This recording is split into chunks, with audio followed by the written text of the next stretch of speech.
অগ্রহায়ণ মাসে এই একটি লক্ষ্মী গাছ অবশ্যই লাগান আপনার বাড়িতে। মা লক্ষ্মীর কৃপায় ধন সম্পত্তি উপচে পড়বে, ঘরের সমস্ত বাস্তু দোষ দূর হবে। নমস্কার বন্ধুরা, ভক্তিমূলক কথা চ্যানেলে জানাই আপনাদের সকলকে স্বাগত। বন্ধুরা, আশা করছি ঈশ্বরের আশীর্বাদে আপনারা প্রত্যেকেই ভালো আছেন এবং সুস্থই আছেন। চলছে অগ্রহায়ণ মাস। বছরের আর 12টি মাসের মধ্যে এই অগ্রহায়ণ মাসটি মা লক্ষ্মীর অত্যন্ত প্রিয় মাস। এই মাসটিকে লক্ষ্মী মাসও বলা হয়ে থাকে। গৃহস্থ বাড়িতে এই অগ্রহায়ণ মাসে মা লক্ষ্মীর কৃপা এবং আশীর্বাদ খুব সহজেই লাভ করা যায়। মা লক্ষ্মীর অত্যন্ত প্রিয় কিছু গাছ আছে। সেই গাছগুলির মধ্যে একটি গাছও যদি মাটিতে নিজের বাড়িতে লাগাতে পারেন বন্ধুরা, তাহলে মা লক্ষ্মীর কৃপায় আপনার পরিবারে সুখ, শান্তি এবং সমৃদ্ধি উপচে পড়বে। আজকের ভিডিওটিতে আমি আপনাদের সঙ্গে শেয়ার করব মা লক্ষ্মীর অত্যন্ত প্রিয় কিছু গাছ। সেই গাছগুলির মধ্যে থেকে যদি একটি গাছও গৃহস্থ বাড়িতে লাগানো যায়, তাহলে ঘরের বাস্তু দোষেরও প্রতিকার হয় এবং তার সাথে সাথে মা লক্ষ্মীও ঘরে চিরস্থায়ী হয়। আমি এখানে কিছু গাছের নাম উল্লেখ করে দেব। চেষ্টা করবেন এই গাছগুলির মধ্যে থেকে অন্ততপক্ষে একটি গাছও আপনার বাড়িতে লাগানোর।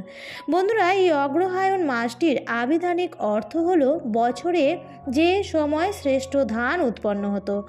আগে এই সময় প্রচুর ধান উৎপন্ন হতো বলেই এই মাসটিকে বছরের প্রথম মাস হিসেবে ধরা হতো। বাঙালি হিন্দু সমাজের বিশ্বাস অনুযায়ী এই মাসে বিবাহের জন্য উপযুক্ত মাস।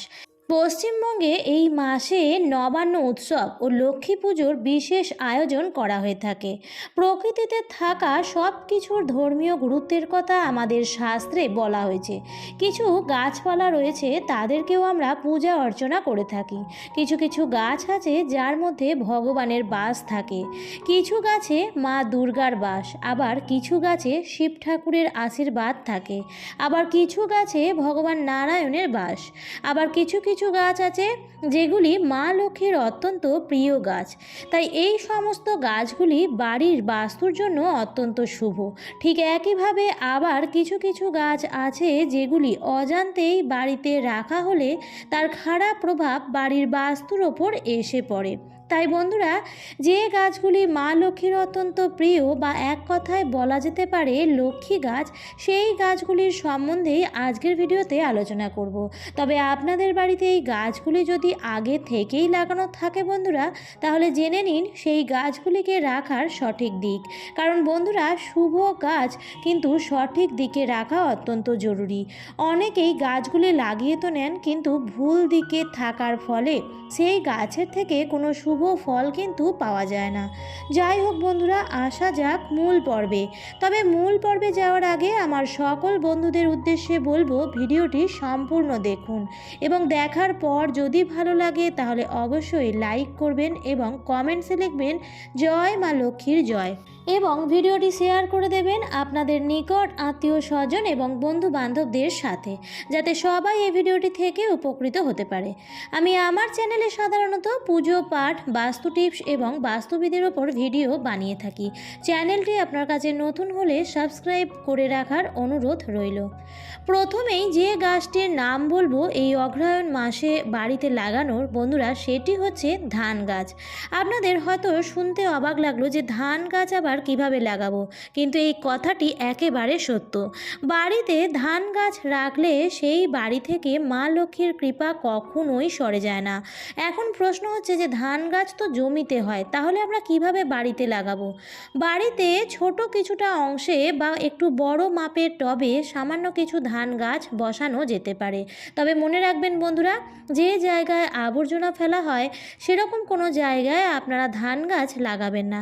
আপনারা আলাদা করে একটি নতুন টবে সামান্য একটু ধান গাছ লাগাতে পারেন। বন্ধুরা, ধানকে মা লক্ষ্মীর প্রতীক বলা হয়। শুধুমাত্র ধানের সাথেই মা লক্ষ্মীর তুলনা করা হয়। লক্ষ্মী পুজোয় মা লক্ষ্মীর পাশে ধান বা ধানের ছড়া রাখা হয়। মা লক্ষ্মীর ঘট স্থাপন করতেও লাগে ধান, তাই ধান গাছ বাড়িতে লাগানোর চেষ্টা অবশ্যই করতে পারেন। জায়গা না থাকলেও বা জায়গা খুব কম থাকলেও আপনারা বাড়ির পূর্ব দিক করে একটি টবের মধ্যে কিছুটা পরিমাণ ধান গাছ লাগাতে পারেন, কিন্তু সেটি পরিচর্যা করবেন, প্রতিদিন তাকে জল দেবেন এবং প্রতিদিন তার কাছে নিজের মনোবাসনাও জানাবেন। দ্বিতীয় যে গাছটি বাড়িতে লাগানো অত্যন্ত শুভ সেটি হচ্ছে নারকেল গাছ। নারকেল গাছ বাড়িতে রাখা অত্যন্ত শুভ বলে মনে করা হয়। ডাব বা নারকেল আমাদের প্রায় সব পুজোতেই ব্যবহার করা হয়। নারকেল এমন একটি ফল যার প্রত্যেকটি অংশ আমাদের পুজোর কাজে ব্যবহার করা হয়। ডাবের জল পুজোর কাজে ব্যবহার করা হয়, নারকেল পুজোর কাজে ব্যবহার করা হয়। এমনকি নারকেলের যে খোসাটি, যেটিকে আমরা ছোবড়া বলে থাকি, সেটিও আমরা ধুনো জ্বালানোর সময় ব্যবহার করে থাকি। ডাব বা নারকেল গাছ বাড়িতে থাকলে মা লক্ষ্মীর কৃপায় ঘর ধন সম্পত্তিতে ভরে থাকে। শুধু তাই নয় বন্ধুরা, ভগবান শ্রী নারায়ণের পুজোও কিন্তু নারকেল ছাড়া অসম্পূর্ণ বলে মনে করা হয়। সিন্নি হচ্ছে নারায়ণ ভগবানের সর্বশ্রেষ্ঠ প্রসাদ, সেই প্রসাদ নারকেল ছাড়া সম্ভব নয়। তাই নারকেল গাছকে শ্রীফলও বলা হয়ে থাকে। এই ফল যে বাড়ির উঠোনে পড়ে সেই উঠোন কিন্তু ধন্য হয়ে যায়। তাই বন্ধুরা, বাড়িতে যদি জায়গা থাকে তাহলে অবশ্যই বাড়িতে একটি নারকেল গাছ বসানোর চেষ্টা করবেন। তৃতীয় যে গাছটিকে লক্ষ্মী গাছ বলা হয়ে থাকে সেটি হচ্ছে পদ্ম গাছ।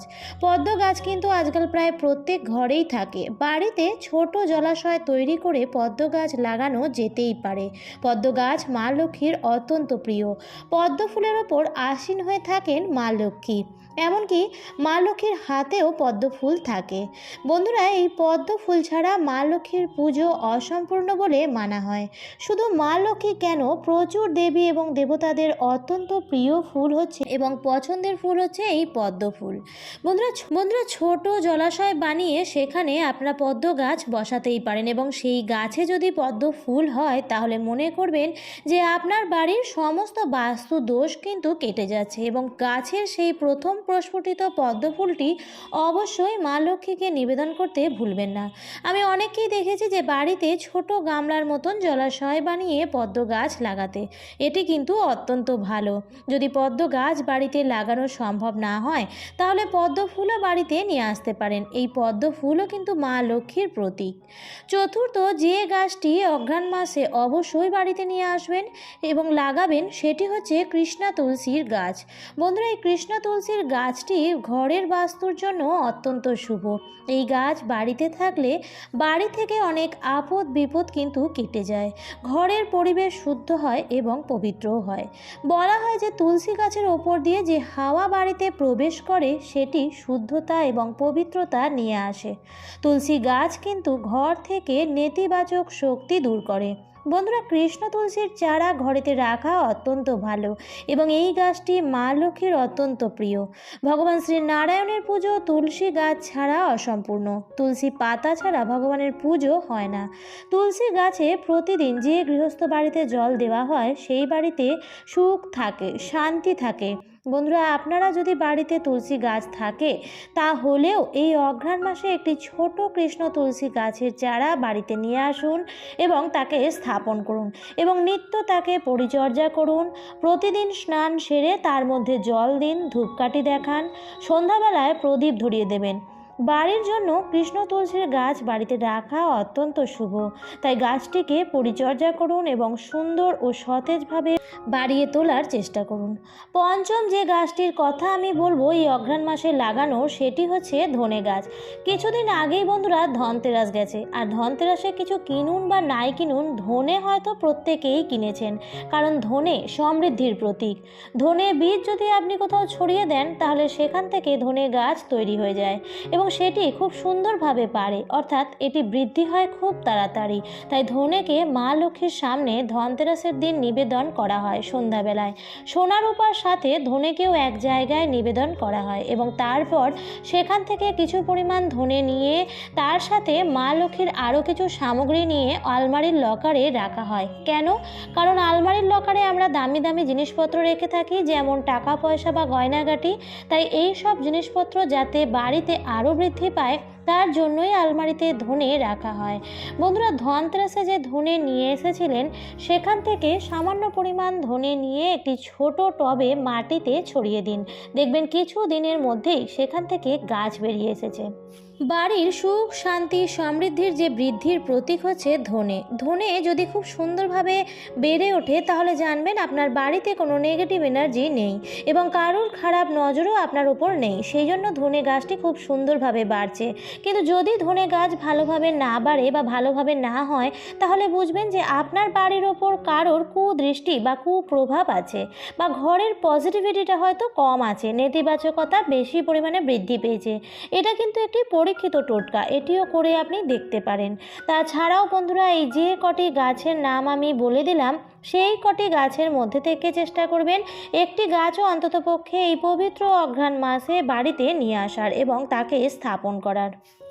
আমার আজকের পর্বটি এই পর্যন্তই। ভিডিওটি দেখে যদি ভালো লাগে তাহলে অবশ্যই লাইক, কমেন্ট, শেয়ার করবেন বন্ধুরা। আর আপনি যদি এই চ্যানেলের নতুন হয়ে থাকেন তাহলে অবশ্যই চ্যানেলটিকে সাবস্ক্রাইব করে পাশে থাকা বেল আইকনটির অল লেখাটিতে ক্লিক করে রাখবেন।